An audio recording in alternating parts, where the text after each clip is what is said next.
Hare Nama Hare Nama eva kevalam Kalo nasteva nasteva nasteva gatiranyatan Hare Nama eva kevalam Kalo nasteva nasteva nasteva gatiranyatan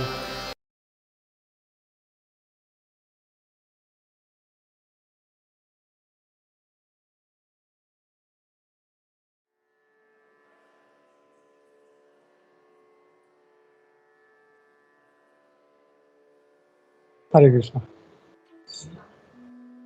नमो विष्णुपादाय कृष्णप्रेष्ठाय भूतले श्रीमते भक्ति वेदांत स्वामिनिति नामिने नमस्ते सारस्वते देवे गौरवाणी प्रचारिणे निर्विशेष शून्यवादी पाश्चात्य देशतारिणे जय श्री कृष्ण चैतन्य प्रभु नित्यानंद श्री अद्वैत गदाधर श्रीवास आदि गौर भक्त वृंदा हरे कृष्ण कृष्ण कृष्ण हरे हरे हरे राम राम राम हरे हरे नाना शास्त्र विचारणे निपुणो षड्धर्म संस्थापको लोकानां हितकारिणो त्रिगुणमन्यो शरण्याकरो श्री राधा कृष्ण पदारविंद भजनानंदेन मत्तालिको वंदे रूप सनातन रघुजुगो श्रीजीव गोपालो सर्वस्य चाहं हृदि सन्निविष्टो मत्तः स्मृतिर्ज्ञानम् अपोहनं च वेदैश्च सर्वैः अहं वेदान्तकृत वेदविदो च।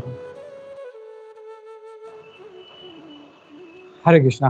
So thank you everybody for joining today's Bhagavad Gita session. So जैसे हम लोग हमेशा करते हैं हम लोग recap करेंगे. So just want you to jot down or speak out whatever you like. आपने जो पिछली बार सुना था तो what are the striking points you felt? Hare Krishna. Okay, if nobody, I will just recap. हमने देखा था श्लोका नंबर 20 से शुरू किया था दूसरे अध्याय के। तो वहाँ पे भगवान कह रहे हैं न आत्मा कभी जन्म लेता है न आत्मा कभी मरता है, ये अजय है, नित्य है, शाश्वत है, पुराण है। पुराण का मीनिंग हमने देखा था। और ये कभी नहीं मरता, भले इस शरीर का नाश हो जाए, इसका नाश कभी नहीं होता, ये हम लोगों ने देखा था। फिर हमने देखा था श्लोका नंबर 21 जिसमें भगवान बोलते हैं कि हे पार्थ, कैसे कोई व्यक्ति जो जानता है ये सब उसकी क्वालिटीज, तो कैसे कोई किसी को मार सकता है या मरवा सकता है, ये देखा था हम लोगों ने। फिर इसके बाद हमने देखा था श्लोका नंबर 22 और यहाँ पे हमने देखा भगवान कृष्ण एनालॉजी दे रहे हैं। हमने ये भी देखा था कि भगवान कृष्ण सारे भगवत गीता में कई जगह पे अलग अलग सेक्शंस में एनालॉजी देते हैं। जैसे अगर किसी को छोटे बच्चे को समझाना है तो बोलते हैं कि उसको जैसे एग्जाम्पल देते हैं, वैसे ही भगवान हमको एग्जाम्पल देते हैं। तो यहाँ पे शरीर और आत्मा का फर्क समझाने के लिए कहते हैं ये जो देह है, हमारा शरीर है, ये एक वस्त्र के समान है, हमने देखा था। और भगवान कहते हैं जब ये जीर्ण हो जाता है, पुराना हो जाता है, तो हम लोग उसको फेंक देते हैं और नया वस्त्र धारण करते हैं। वैसे ही आत्मा भी जो है वो पुराने कपड़े छोड़ता है, पुराना देह छोड़ता है और नया देह धारण करता है। ये हमने देखा था 22 में। फिर हमने देखा था 23 में जो बहुत इंपॉर्टेंट श्लोक है, सारे इंपॉर्टेंट श्लोक हैं जो अभी हमने देखा, 22 भी और 23। तो 23 में भगवान बोलते हैं कि आत्मा का क्वालिटी क्या है, वो आगे और एक्सप्लेन करते हैं उसको। और बोलते हैं आत्मा को न काट सकते हैं, न जला सकते हैं, न गीला कर सकते हैं, न सुखा सकते हैं। तो इट इज समथिंग कोई सोच नहीं सकता, ऐसी क्वालिटी है उसमें। और फिर श्लोका नंबर 24 भी देखा था, विच इज ऑल्सो सिमिलर। हमने देखा था कि इट इज अच्छेद्योयम अधाह्योयम, लेकिन इसमें दो क्वालिटी एक्स्ट्रा इसमें भगवान ऐड करते हैं। सर्वगतः, यानी आत्मा जो है सर्व जगह है। और हमने देखा था उसका एग्जाम्पल, डज एनीबडी रिमेम्बर? कहाँ पे? सूरत के वो थोड़े लोग पे ये भी वो थैंक रहते यू। हैं पार्ट। या सूरज में इतना ताप होता है, इतना अग्नि होता है, वहां पे भी लोग रहते हैं। तो इसके लिए नित्य मतलब सर्वगतः हर जगह पे है, अग्नि में है, और स्थाणु यानी उसको कोई हिला नहीं सकता उसको। तो ये हमने देखा था। तो आज हम लोग शुरू करते हैं श्लोक का नंबर 24 देखा था, 25 से शुरू करते हैं हम लोग। Just share for everybody. It's visible Prabhu ji. Yeah thank you माता जी। तो मैं श्लोक का चैंट करता हूँ, आप लोग रिपीट करना चाहें तो रिपीट कर सकते हैं। श्लोक नंबर 25। अव्यक्तोऽयम् अचिन्त्योऽयम्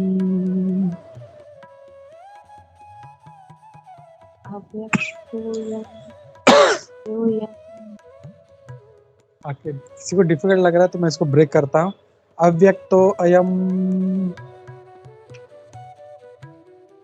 अव्यक्तो अयम् अचिन्त्योऽयम् अचिंत्योऽयम्। प्रभु जी कुछ मैसेज आ रहा है इसके ऊपर स्क्रीन पर। सॉरी माता जी, क्या बोल रही?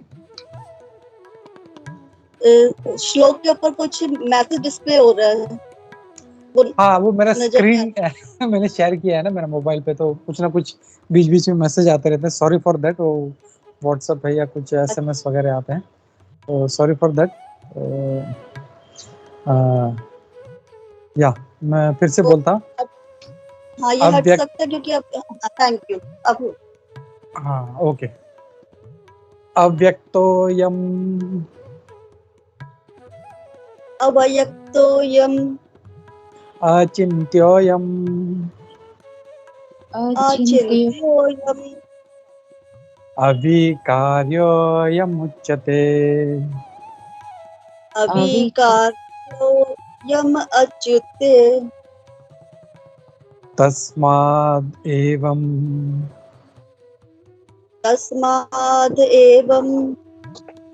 विदित्वैनं विदित्वैनं नानो शोचितुम् अर्हसि। नानु शोचितुमर्हसि।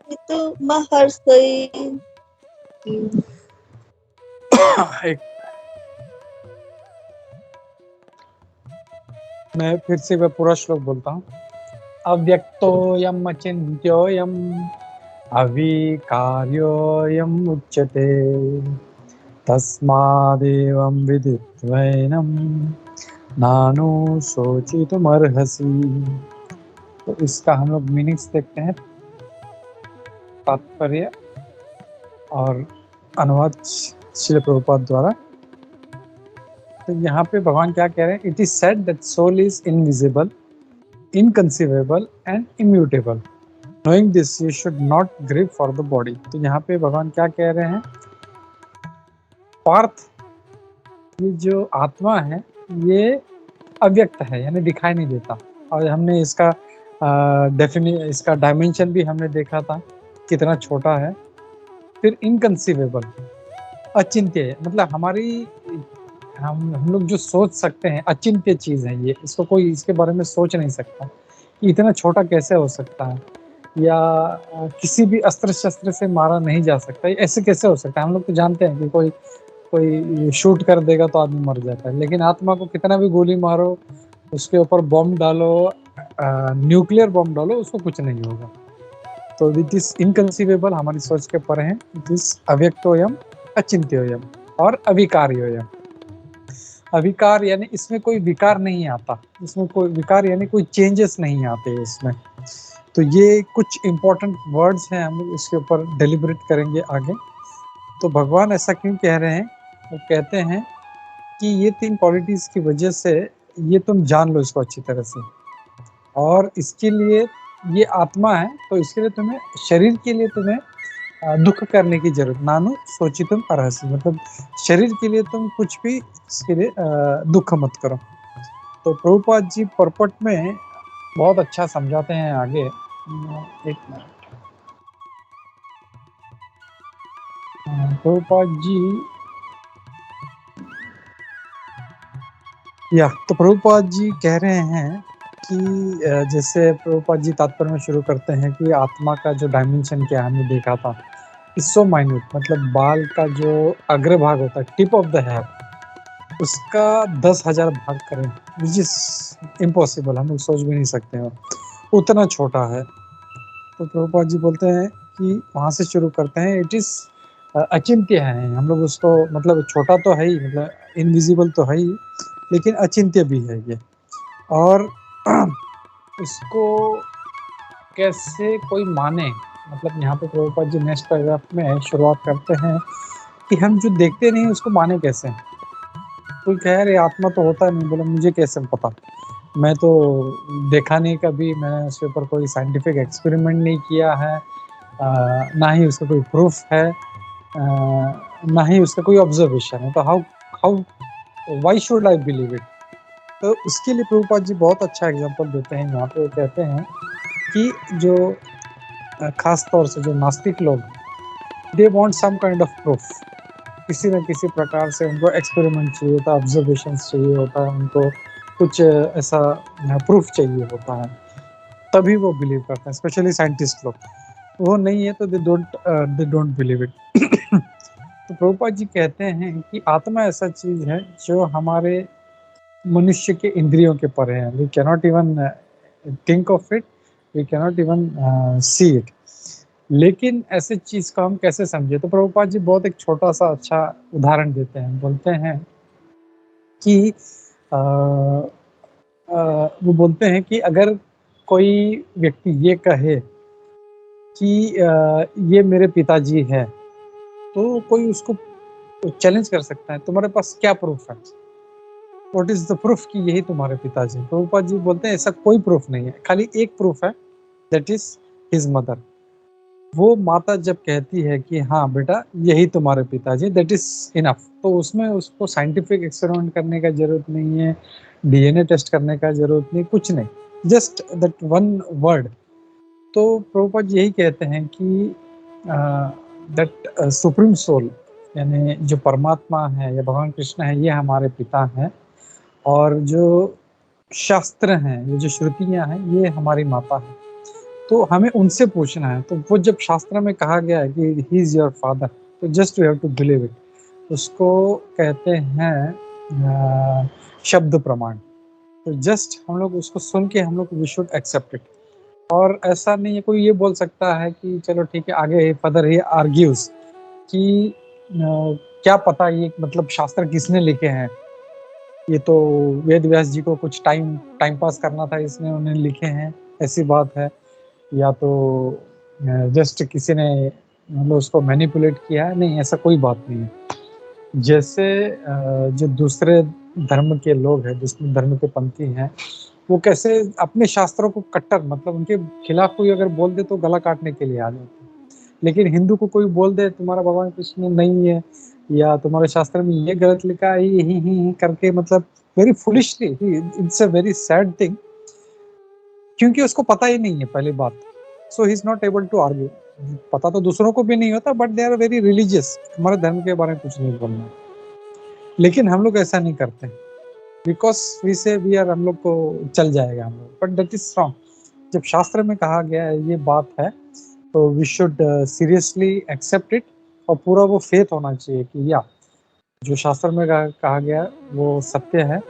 एंड क्योंकि शास्त्र कह रहे हैं, वो शास्त्र में उसका प्रमाण दिया गया है, एंड इट शुड बी मतलब एकदम पूरे श्रद्धा के साथ उसको ग्रहण करना चाहिए। और रही दूसरी बात, जैसे मैं बोल रहा था कि इसको किसी ने मैनिपुलेट किया है या जस्ट टाइम पास के लिए लिखा, तो ऐसा नहीं है। और भागवतम में कहा गया है धर्मम तो साक्षात भगवत प्रणीतम, यानी धर्म जो है ये साक्षात भगवान ने हमको दिए हैं। तो उसी के जो शब्द हैं वो भगवान कृष्ण ने ब्रह्मा जी को दिए थे, ब्रह्मा जी ने फिर आगे नारद मुनि को दिए, और नारद मुनि व्यासदेव को दिए, और इसीलिए जो परंपरा सिस्टम है पूरा। तो हम लोग जो है इस्कॉन ये इस ब्रह्म माधव संप्रदाय में पढ़ते हैं। ऐसे भगवान कृष्ण ने 4 लोगों को दिए थे, ये पहले भी देखा है हम लोगों ने। 4 लोग कौन कौन है? एक तो ब्रह्मा जी, फिर लक्ष्मी जी, फिर भगवान शिव, और ये जो 4 कुमार है, सनत, सनातन, सानंद और सनत कुमार।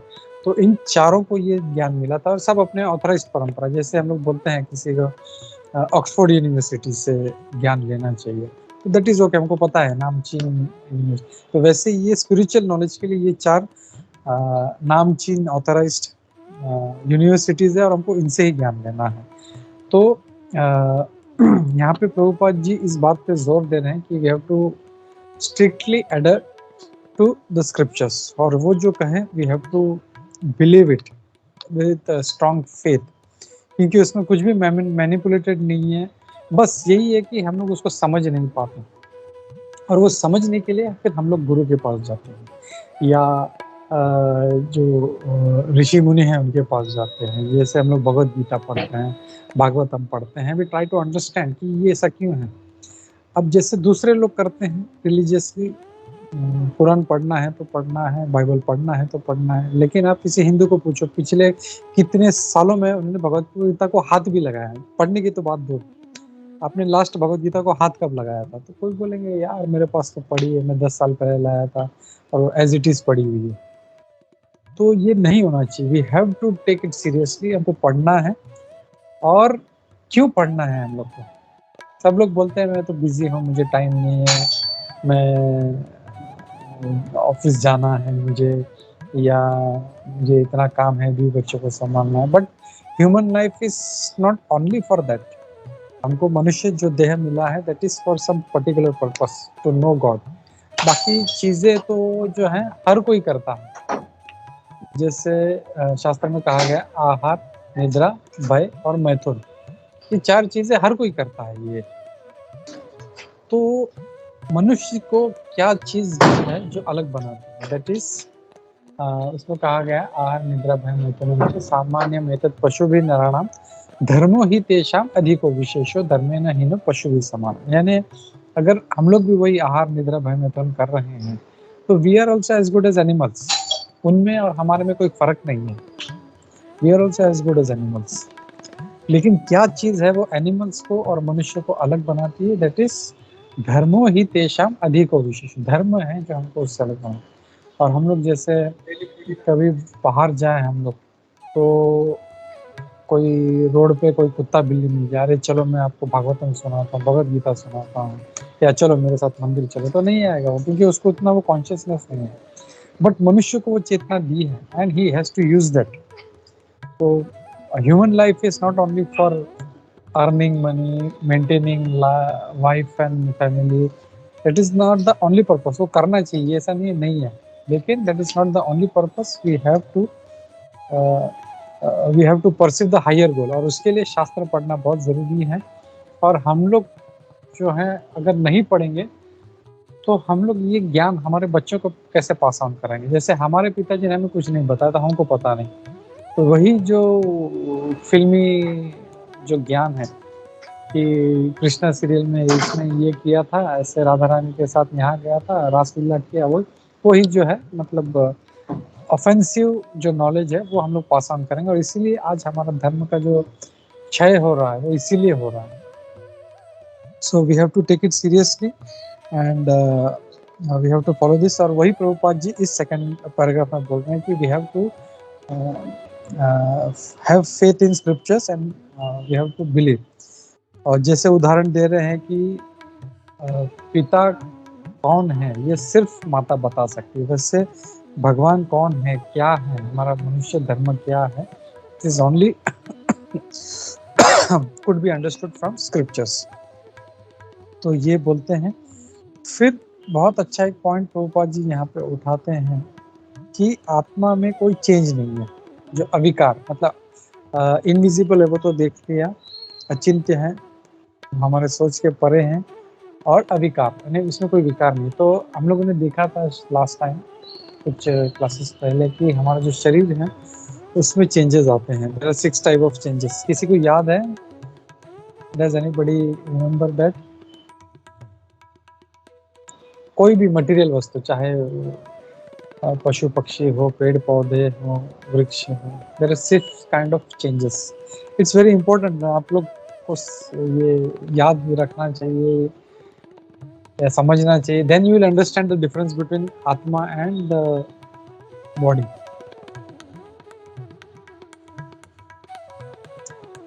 तो वो 6 चेंजेस क्या है? कोई भी मटेरियल वस्तु जो है वो जन्म लेती है, it takes birth, it grows, थोड़ा सा मतलब उसका शरीर में वृद्धि होता है, इट ग्रोस, फिर it stays for some time, it reproduces, जैसे देखते मनुष्य है तो या पशु पक्षी है उनके बच्चे होते हैं, कोई पेड़ है तो वो फल देता है, इट रिप्रोड्यूसेस, इट ड्विंडल्स, फिर धीरे धीरे वो जीर्ण होने लगता है, एंड इन 6 इट डाइज। तो ये जो 6 चेंजेस हैं ये हर मटेरियल वस्तु में होता है, जो हम लोग भौतिक बोलते हैं, भौतिक वस्तुओं में होता है। लेकिन आत्मा में ये चीज नहीं है, इसके लिए इसको अविकार कहा गया। इसमें कोई विकार नहीं आता। ऐसा नहीं कि ये कभी जन्म लेता है, जो भगवान कृष्ण पहले भी बोल चुके हैं कि ये कभी जन्म नहीं लेता न कभी मरता है, तो इसमें कोई चेंज नहीं है। और इसका मतलब प्रभुपाद जी बहुत अच्छा और एक उदाहरण देते हैं। वो कहते हैं आगे नेक्स्ट पैराग्राफ में कि therefore the infinitesimal soul being unchangeable can never become equal to the infinite soul।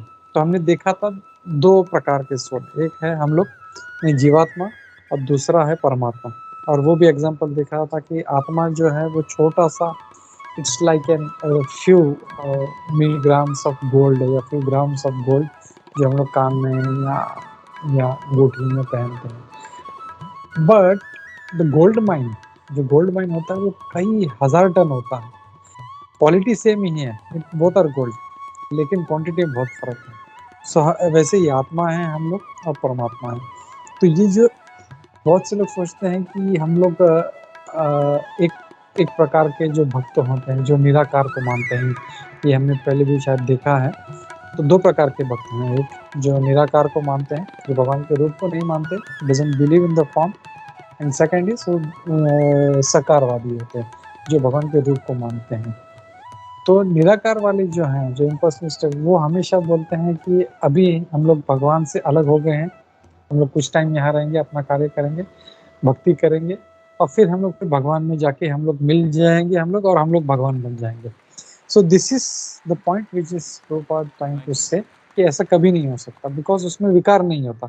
ऐसा नहीं है कि वो इन्फिनिटेसिमल सोल एकदम छोटा स्पार्क बन गया है, वो कुछ टाइम रहेगा और फिर वो बड़ा एकदम जो है सुपर सोल बन जाए। इट इज नॉट दैट, क्योंकि भगवान खुद कृष्ण ये कह रहे हैं कि इट इज अविकार्य, उसमें कभी कोई चेंज नहीं आता, ना जन्म लेता है, ना मरता है, ना बढ़ता है, ना घटता है, nothing, there is no change in that, जैसा है वैसे ही रहेगा वो।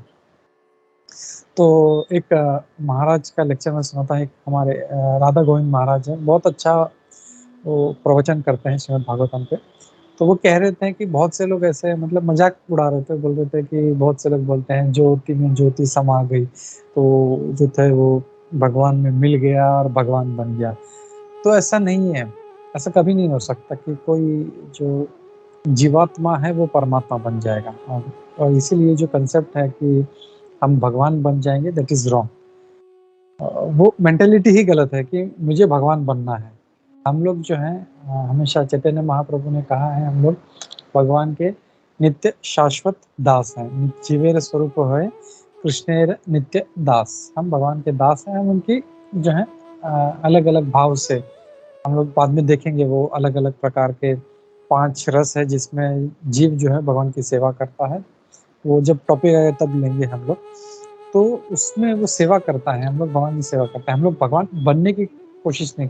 जैसे समझो आपके घर में कल कोई आपने किसी मेड सर्वेंट को या किसी नौकर को रख लिया, कल को वो बोले कि ये घर मेरा है, मैं भी मालिक हूँ, तो हाउ यू विल फील? ये मेंटेलिटी रॉन्ग है। तो हम लोग का ये सोचना कि मैं अभी भगवान का सेवक हूँ, छोटा सा इंसान, मैं फिर भगवान बन जाऊंगा, दैट थिंकिंग इज रॉन्ग। तो सॉरी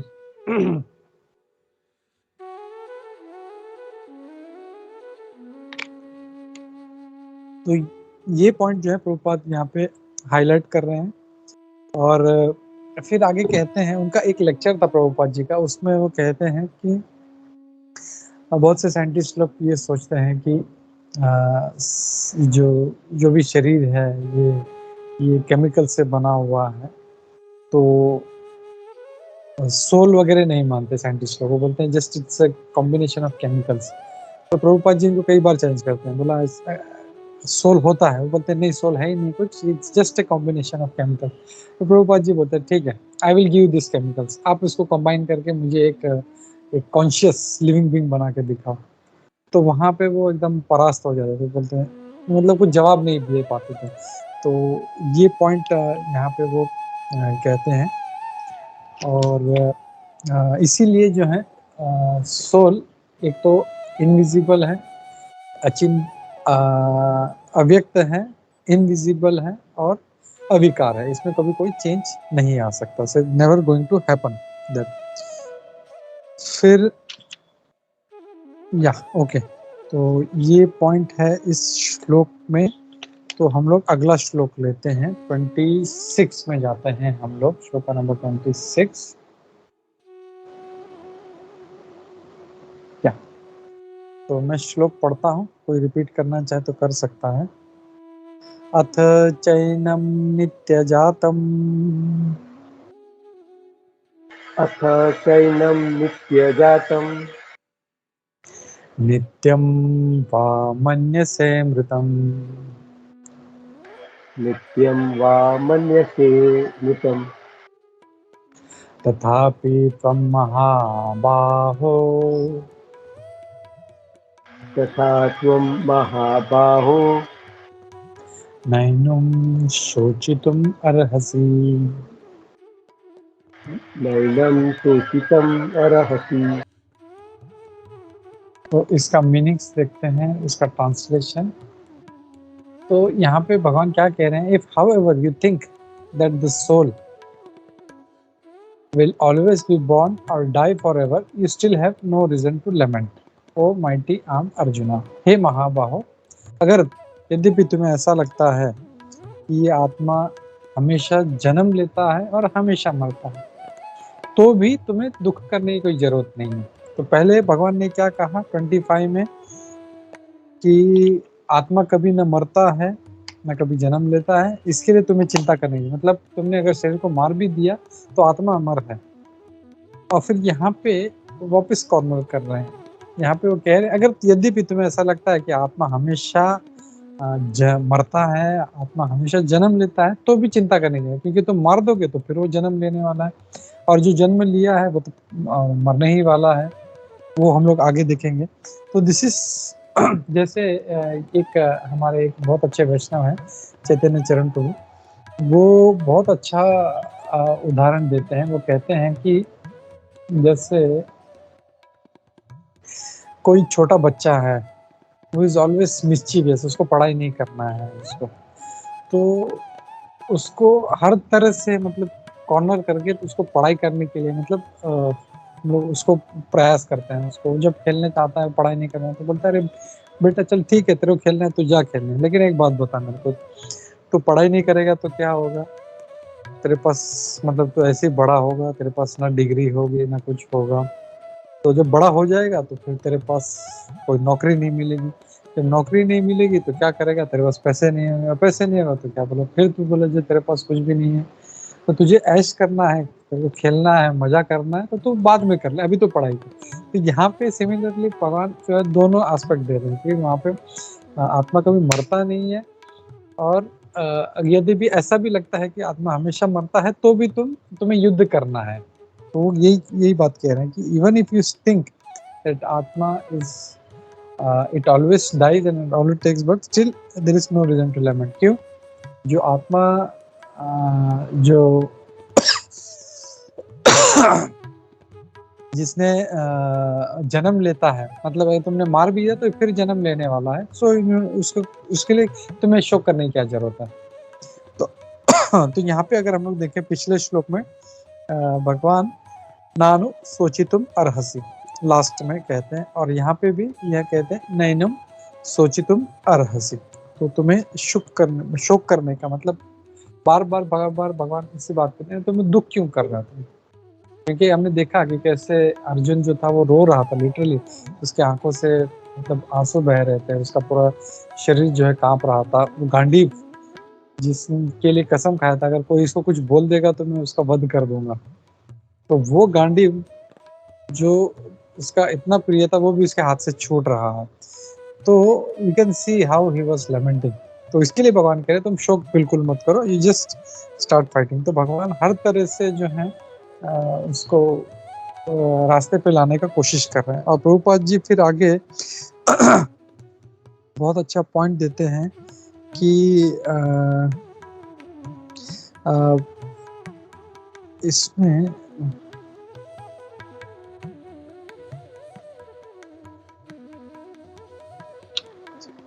हाँ, इसमें 2-3 तरह के लोगों को रिफर किया गया है। तो यहाँ पे प्रभुपाद जी कहते हैं there is always a class of philosophers most akin to Buddhist या शून्यवादी और nihilistic who do not believe in the separate existence of the soul beyond the body। तो यहाँ पे प्रभुपाद मतलब अलग अलग फिलोसफर्स हैं, जैसे कुछ लोग जो है बुद्धिस्ट को बुद्धा को मानते हैं, कुछ लोग जो है निराकार को मानते हैं यानी मायावाद को मानते हैं, कुछ लोग सकारवाद को मानते हैं जो दुख को मानते हैं। तो यहाँ पे प्रभुपाद इस टाइम टू से कि मतलब नॉट एक्चुअली बुद्धा बट उस प्रकार का जो फिलोसफी है हो सकता है उस टाइम पे भी था, and that's why Lord Krishna is saying तुम जो है मतलब अगर ये भी मानते हो तो भी कोई बात नहीं है। तो जो बुद्धिस्ट हैं वो लोग आत्मा के एग्जिस्टेंस को नहीं मानते हैं, वो लोग बिल्कुल बोलते हैं कि जस्ट इट्स अ बॉडी, आत्मा अगर सॉरी मतलब शरीर जो है वो मर गया तो सब खत्म हो गया। तो they don't believe in the soul, just the body. और फिर आगे लोकाइतिकास जो नास्तिक है वो दूसरे तरह के लोग हैं जो आत्मा के इसको एग्जिस्टेंस को बिल्कुल नहीं मानते।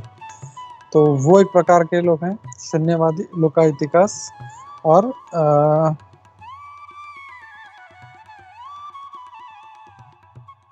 या तो ये अलग अलग प्रकार का जो फिलोसफीज है, जो मेंटालिटी है वो भगवान यहाँ पे बता रहे हैं यहाँ पे। और प्रभुपाद जी एक लेक्चर में कहते हैं कि साइंस जो है एट द मोस्ट मैक्सिमम 3000 साल तक का वो डेटा जो है वो वहाँ तक जा सकते हैं, देख सकते हैं। लेकिन अगर हम हमारे शास्त्र देखें तो Bhagavad Gita was almost around 5000 years back. Actually Bhagavad Gita काफ़ी पुराना है, लाखों करोड़ों साल पुराना है जब उन्होंने विवस्वान को दिया था। लेकिन लेटेस्ट जो हमको पता है कि भगवान महाभारत में भगवद गीता जो बोली थी दैट इज अराउंड 5000 ईयर्स। तो अपने पास 5000 साल तक का अपने पास प्रूफ है, प्लस मोर देन दैट अगर हम देखें तो रामायण अगर देखें तो that is again very very thousands of years old. तो वहाँ तक का अपने पास record, because it is by scriptures, it is not by practical. दो जैसे मैं बता रहा था कि 3 तरह के लोग जी ये होता है। एक होता है प्रत्यक्ष प्रमाण, जो मतलब हम लोग देखते हैं तो ही मानते हैं हम लोग। फिर सेकंड इज शब्द प्रमाण विच इज बाय हियरिंग, सुन के। और नहीं दैट इज अनुमान प्रमाण, यानी जो सुन के मतलब जिससे उसको इमेजिन करते हैं, लॉजिकल रीजनिंग बोलते हैं उसको। तो ओके ये ऐसा हुआ मतलब ऐसा हो सकता है, ऐसा दैट इज काइंड ऑफ तो अनुमान प्रमाण जो ऑलरेडी हमने एक्सपीरियंस किया है उसके बेसिस पे हम लोग लॉजिक्स लगाते हैं।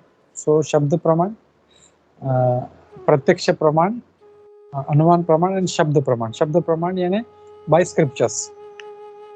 तो मुझे याद है जब बहुत पहले मैं जब छोटा था तो टीवी पे एक कार्टून आया करता था दूरदर्शन पे, उसमें ऐसे 6-7 लोग होते हैं जिनके आंखों पे पट्टी बांधी होती है और उनके सामने एक हाथी को लाया जाता है। तो उसके जब पाँव को हाथ लगाता तो आंख बंद करके अनुमान लगाता, ओ इतना मोटा चीज है तो ये कोई खंबा है किसी, पिलर है किसी महल का, एक जो है वो उसको सूंड के हाथ को लगाता है तो वो सोचता है वो ये this is some kind of rope. तो it is, so just I am comparing this is to anuman praman. This is उन्होंने जो एक्सपीरियंस किया है उससे वो रिलेट करते हैं। That is also not perfect. फिर प्रत्यक्ष प्रमाण पे अगर हम लोग आए, प्रत्यक्ष प्रमाण आंखों से देखा, हम लोग देखेंगे तो ही मानते हैं।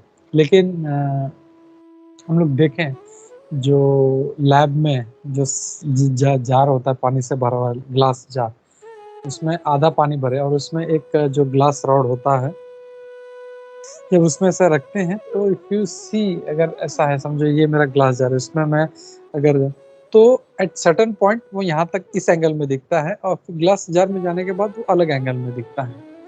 तो डज दैट मीन कि वो ग्लास का जो रॉड है वो टेढ़ा हो गया? नहीं, I am seeing it but still it is deceiving me, वो मुझे गलत इंफॉर्मेशन दे रही है। ऐसा नहीं होता है, उसको रॉड को बाहर निकाल देंगे तो इनसे अरे वो तो सीधा, फिर डालते फिर वो टेढ़ा दिखता है उसमें। और ऐसे बहुत सारे एग्जांपल्स हैं। तो वी कैन नॉट से कि मैं देखूंगा तो ही मानूंगा, बिकॉज इवन आवर आईज, अभी यहाँ पे बहुत सारा लाइट है तो तुरंत अंधेरा हो जाए तो मेरे मैं हाथ को नहीं देख पाऊंगा मैं अपने। सो प्रभुपाद जी बोलते हैं कि ये जो अपने सेंसेस से ये जो प्रत्यक्ष प्रमाण है, that is also not 100% correct.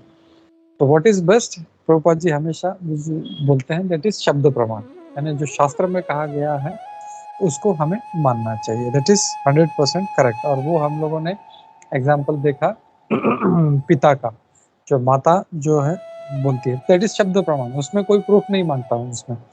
So that is this 3 types of things. And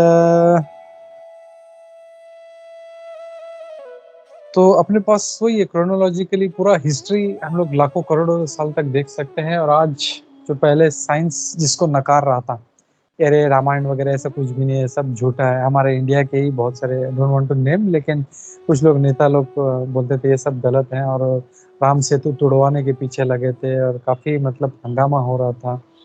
तो दिस इज ऑल नॉनसेंस। मतलब आज नासा भी जो है, मतलब आप लोगों ने भी सबने देखा होगा, जो ऊपर से जो फोटो लिया है उनके सैटेलाइट में, still there is small faded line जो इंडिया से लेके श्रीलंका तक जाती है आज तक। वो मतलब वो पूरा कंटिन्यूस नहीं, but still that line can be seen, it is still visible. और हम लोग एक्चुअल भी जाए, हम लोग यहाँ पे अपना साउथ में, तो वहाँ से हम लोगों को पत्थर का कुछ लाइन दिखता है, वहाँ पे आज भी कुछ ऐसे पत्थर हैं जो तैरते हैं, मतलब still you can see that. मैं तो कभी पर्सनली गया नहीं वहाँ पे रामेश्वरम में, लेकिन लोग, मेरे कुछ फ्रेंड्स, डिवोटी फ्रेंड गए तो उन्होंने देखा वो पत्थर उत्तर कहीं कहीं पे आज भी तैर रहे हैं। सो this is very amazing. So NASA is also, science is also approving.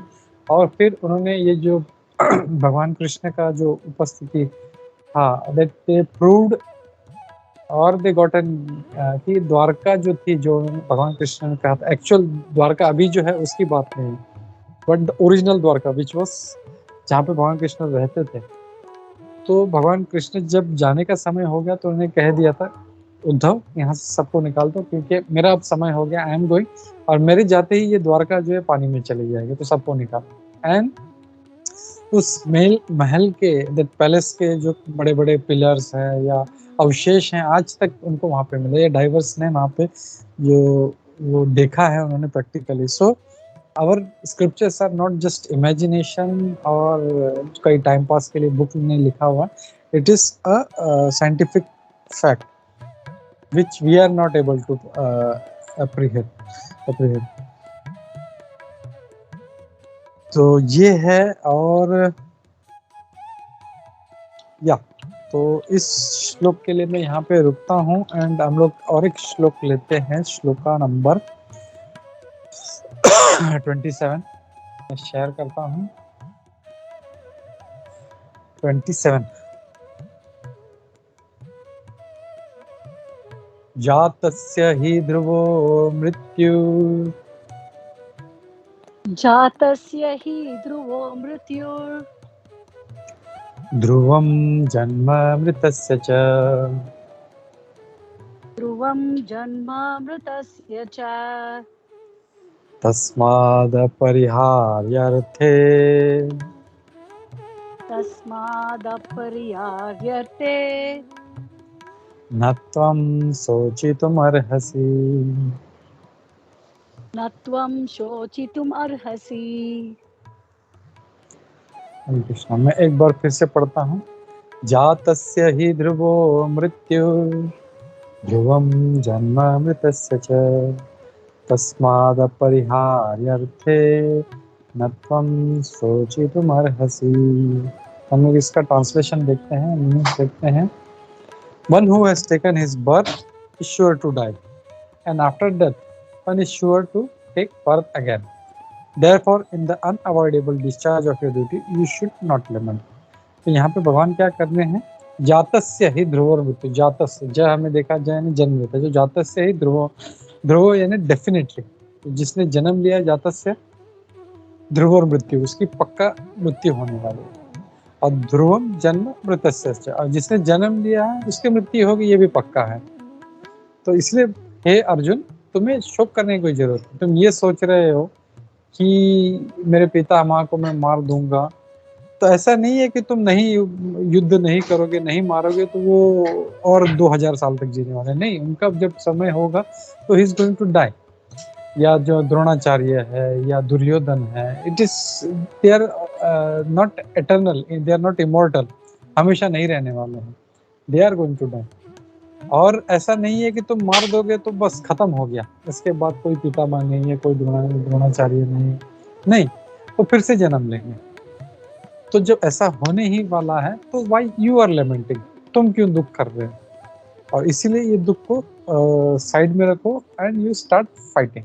तो ये जो है बार बार इस फिलॉसफी को जो है भगवान कृष्ण हाईलाइट कर रहे हैं। And he is insisting keep fighting. तो भगवान हर एंगल से, भगवान जो है अर्जुन को इज ट्राइंग टू एक्सप्लेन कि क्या करना चाहिए। And why is that? Because हम देखें सेकेंड चैप्टर के 7वें श्लोक में अर्जुन ने सरेंडर कर दिया था। उसने पहले फर्स्ट चैप्टर में पूरा रीजनिंग दिया, ऐसा हो सकता है, मुझे पाप लग जाएगा, मुझे ये हो जाएगा। और फिर जब उसका माइंड कंफ्यूज रहा तो सेकंड चैप्टर में आके उसने 7वें श्लोक में सरेंडर कर दिया, भगवान अब आप मुझे बताओ क्या करना है।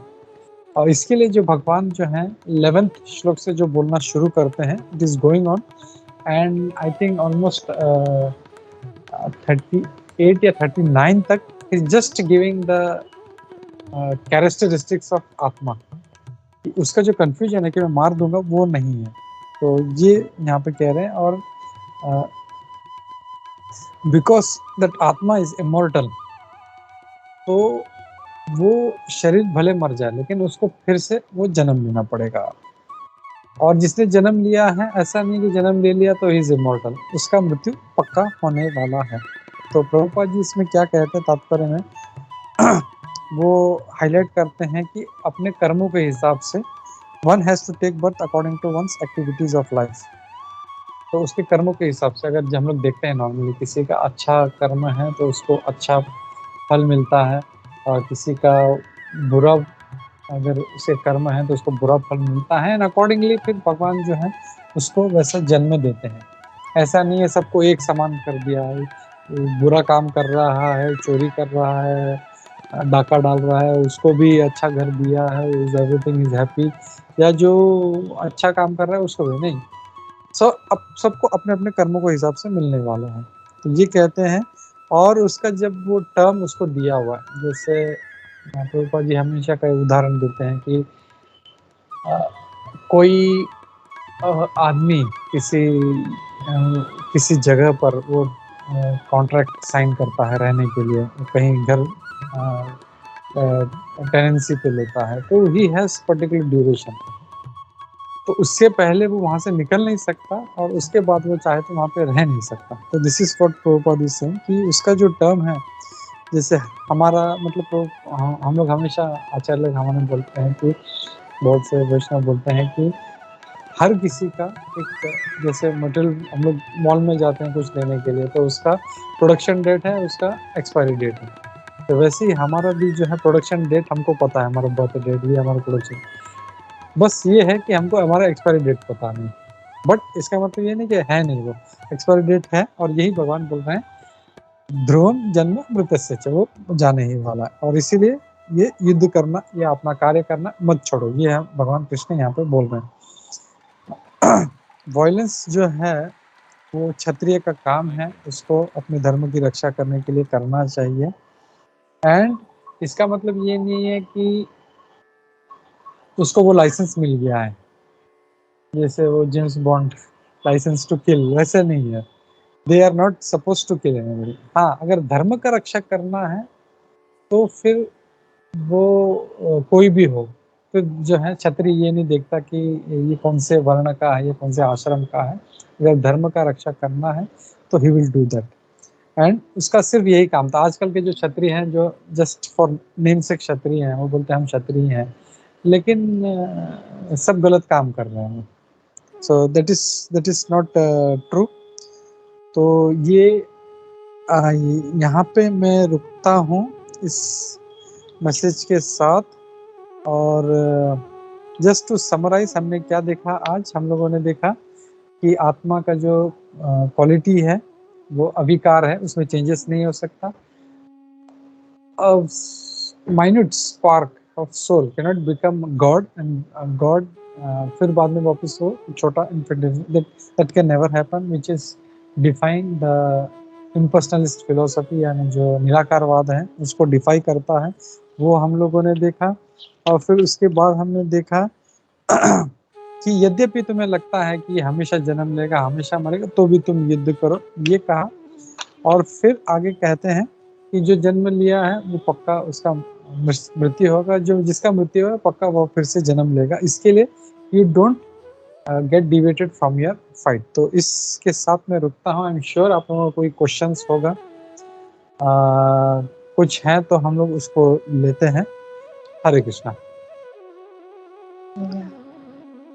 Please feel free to ask any questions to Prabhuji about today's class if you have any, or even comments. आपको कैसा लगा सुन के, आप अपने मन के भाव भी शेयर कीजिए। मैं एक चीज शेयर करना चाहता हूँ यहाँ पे कि सेकंड चैप्टर जो है थोड़ा सा इट्स कॉम्प्लेक्स थोड़ा सा है, थोड़ा सा कैन से अनपैलेटेबल नहीं है वो हमारे लिए, क्योंकि इसमें मृत्यु के बारे में थोड़ा नहीं, थोड़ा तो आप बहुत उसको फॉर्म में बोलिए, अंडर एस्टिमेट कर रहा हूँ। एस्टिमेट कर रहे या बट यू नो एक्चुअली अगर ये चैप्टर जो है ये बेसिस बनता है हमारा, क्योंकि ये सारा प्रॉब्लम ही इसकी वजह से है कि हम लोग ये सोचते हैं कि हम लोग आत्मा नहीं है, हम लोग शरीर हैं, और शरीर के लिए सारे कार्य करते हैं। शरीर से मेरे शरीर के लिए मुझे इसको ये करना है, मेरे शरीर के लिए वो करना है, मेरे शरीर से रिलेटेड वाइफ है। जैसे स्त्रियां तो बहुत है, लेकिन या तो मतलब पुरुष बहुत है, लेकिन इस शरीर से संबंधित जो हस्बैंड है या जो वाइफ है उसी के लिए सब कुछ करना। बच्चे दुनिया में हजारों करोड़ों मिलियंस एंड मिलियंस है, लेकिन सिर्फ हमारे एक या दो बच्चा, उसी के लिए हमको सब करना।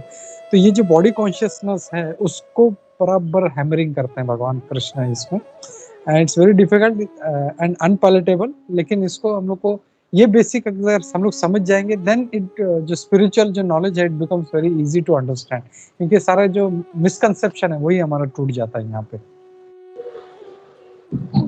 सो हम लोग इसलिए थोड़ा स्लो भी जा रहे हैं, we are not going at a very fast pace, क्योंकि बस जल्दबाजी में हम लोग आगे जाएंगे तो it's no point, but we have to understand it in a proper perspective. I hope that's okay with you all. Yes, Prabhuji. I think it's Yes, the Prabhuji. way it's proceeding is actually very good. As you said, it's also mind-boggling. This chapter particularly, I think Krishna is actually reiterating in so many different ways how the body and the soul are different, and how the soul is eternal, the body will go away. That's why, going back to the question that I asked, the more and more we read this, acceptance of so many things that happen in the material world will also be maybe a little bit closer or easier to understand. Yeah. Very true, Mataji, very true. In fact, इसका title he the whole contents of the Gita summarized. Chapter a summary of the whole 700 verses of the Bhagavad Gita. And I think that's why it's the longest chapter also, 72 verses. Yeah, it's I think longest chapter. Longest chapter, yeah. Isn't 18th has 78, right?